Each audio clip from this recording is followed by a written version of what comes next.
Hi.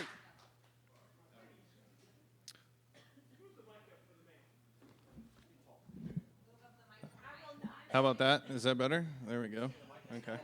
Yeah. Okay.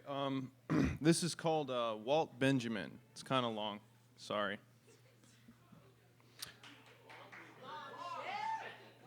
I wonder if your careful dialectical accountancy solved for the imitators, that the suited man would be immortal so long as skyscrapers loomed, that the curses vexatious cast in shadows by your flâneurs, your strollers, your neurotic mall-walking Parisians would trickle down and down through history. Rain streams the aberrations. Rivulets carve grooves into words.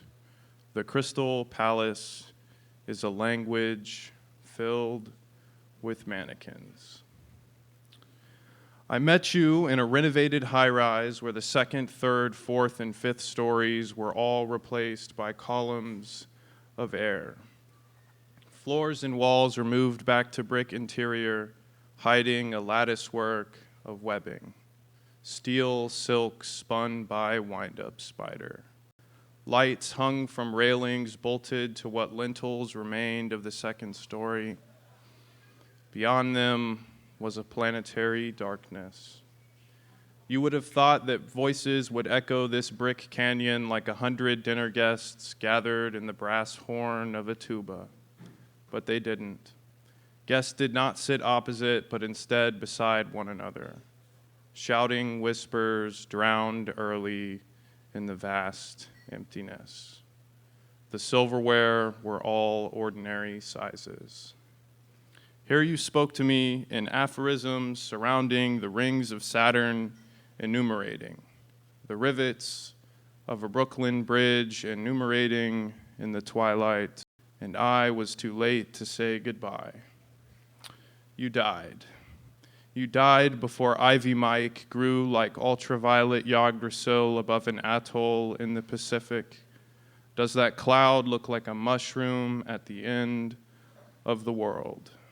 You died a fugitive by your own hand, a Jew in love with Weimar coffee shops on Friedrichstrasse, aware of yourself, aware that before the consuming teeth of advertising, surrealism was as revolutionary as a sharp iron coat rack.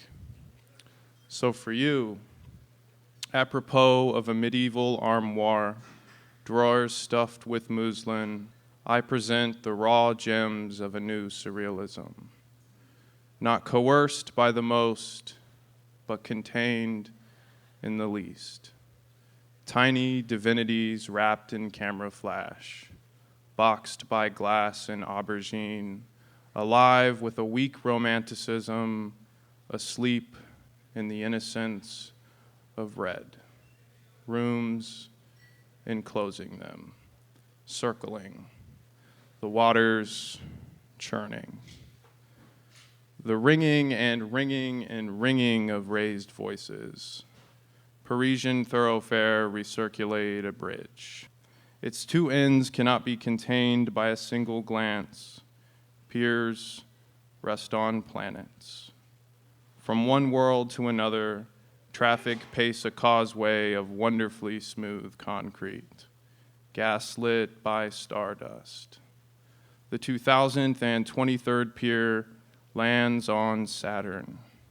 It is noticed that the rings surrounding this world are circular balconies where Saturnine guests enjoy morning strolls on Wednesdays, and a breath of fresh air sans oxygen. Oh, rings and rings and rings of Saturn, yawning wide. Galileo's telescopic eyes were the first to find you. To him, you looked like ears. You were supposed to be a solid disk until Cassini saw your gaps, and a theory arose about your birth. You were a moon who leaned close into your father for a hug, but he ripped you to pieces. the icy bones of Saturn's sun scattered by time to bits of dust, some tiny like spoons in high rises, others giant like bridges and empires, all sorted into orbital bands. The brilliant silverware were all extraordinary sizes, hurling revolutions around and around, tracing loose ellipses again and again and again. The planetary gears of a wristwatch. The Cassini satellite returns a message to the Paris Observatory. An astronaut has been spotted sitting cross-legged, meditating on the rings. He checks his watch and appears to be expecting someone, but has chanced upon La Rue du Bout du Monde far too early in spring. So he sits, waiting for his friend to arrive with ultraviolet summertime at the end of the world. Thank you.